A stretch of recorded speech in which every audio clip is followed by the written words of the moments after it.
আমার মাটারে ভালো রাখো, সুস্থ করে দাও। আমি তো গ্রাম থেকে বাইরেতে পারতাছি না, তুমি আরে আমার বুকে ফিরে দাও। মিলন হবে কতদিনে আমার মনে। তুই লিখবি আমার নিয়ে?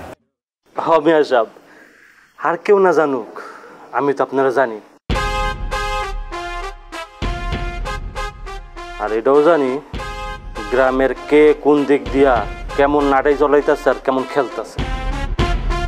সেটা আমিও জানি, কিন্তু আমার এখন শান্তি ডাক্তারের দরকার। তারে পাওয়া গেলে সব হিসাব আমি পাল্টায় ফেলাইতে পারি। আমাকেও একটা হিসাব ভুল হয়েছে, শান্তি ডাক্তারের বিয়ের কথাটা সরানো ঠিক হয় নাই। আর তাছাড়া আমরা ভুয়া কথা কইছি, আমরা দুই গ্রামের নাম কইছি। আমরা একবার কইছি মানিকারচর, আরেকবার কইছি আমিরাবাস। এর লেগে মানছি আপনার ভুয়া মনে করতেছে। মোটেও ভুল করিনি। এই কথা কওয়ায় শান্তি ডাক্তারের খোঁজ শুরু হয়েছে। যদি কইতাম যে শান্তি ডাক্তার মইরা গেছে, তারে কেউ খুঁজতো না। তা আমি একজনরে খুঁজতেছি, সে গ্রামে আসে ঠিকই, কিন্তু আপনার লগে সে দেখা করে না। গাঙ্গুয়া? জি, আমি ওরেই খুঁজতেছি।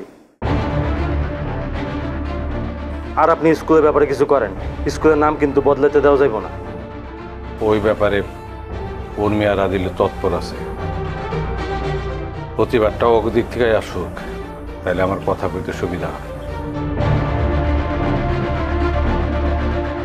আচ্ছা তুই কই যাবি যা, আমি এখন একটু ইমাম সাহেবের কাছে যাব।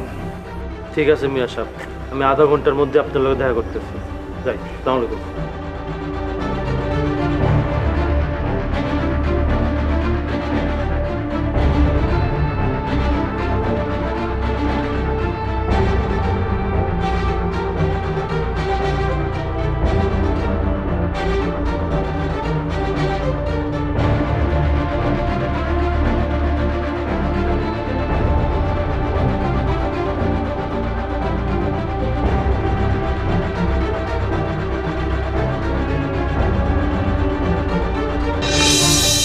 বলেন তো, এই চকলেটগুলি আপনাকে কে কিনে দিছে?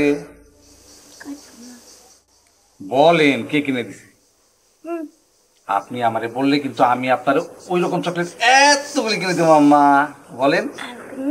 হ্যাঁ একদম সত্য, বলেন।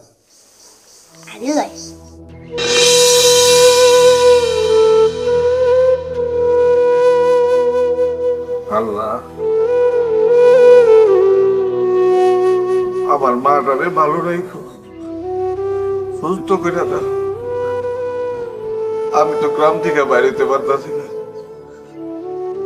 তুমি ওরে আমার বুকে ফিরে দাও। তুমি ওরে আমার কাছে